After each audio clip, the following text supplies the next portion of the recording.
Number 1 নম্বর কাজ হলো ঈমান। কি আনা বলেন? খুব সহজ কাজ হুজুর, এটা এত সহজ। এটা তো আমার দাদাও আছে, আমার বাপও আছে, আমিও আছি। আমার দাদা শরীফুল ইসলাম, আমার বাপ শহীদুল ইসলাম, আমি হলাম আমিনুল ইসলাম।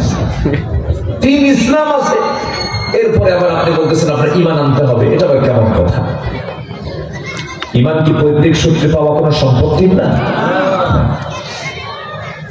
ঈমান আনতে হবে।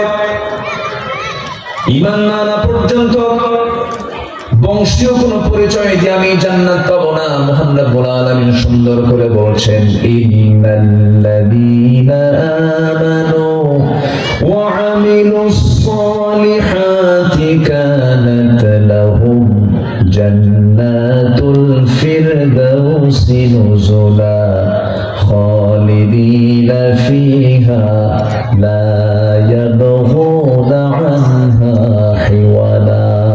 জোরে বলুন আল্লাহু আকবার। নিঃসন্দেহে যারা ঈমান আনবে এবং নেক আমল করবে তাদের জন্য রয়েছে ফার্স্ট ক্লাস জান্নাত। 1 নম্বর জান্নাতের নাম কি বলুন? জোরে বলুন, কি নাম বলুন? জান্নাতুল ফিরদাউস। ওই ব্যক্তির জন্য জান্নাতুল ফিরদাউস হয়ে যাবে যে ঈমান আনবে এবং নেক আমল করবে। ঈমান আছে, নেক আমল নাই। আবার নেক আমল আছে, ঈমান নাই, তার কোনো দাম নাই। ঈমানহীন আমলের কোনো দাম হবে না, আবার আমলহীন ঈমানের কোনো মূল্য আল্লাহর দরবারে থাকবে না। দুটার সমন্বয় থাকতে হবে। এই দুটার সমন্বয় যার মধ্যে থাকবে সেই ব্যক্তি জান্নাত পেয়ে যাবে। জান্নাত পাওয়ার জন্য সাহাবীরা কি পেরেশান ছিলেন।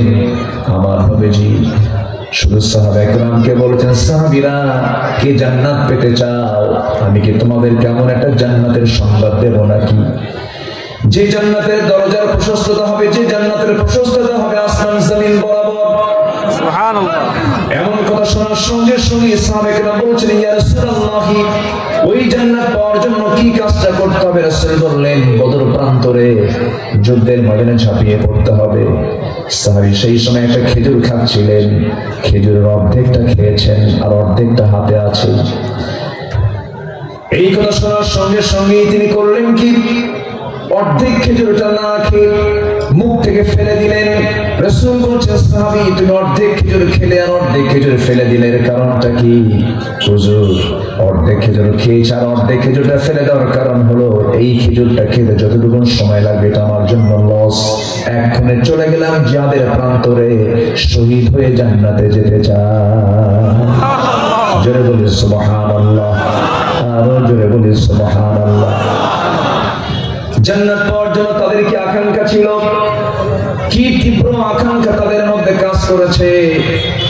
যে মুসলমানের জীবনে এক পোশাক একদিন পরেছেন, দ্বিতীয় দিন সেই পোশাক পরেন নাই।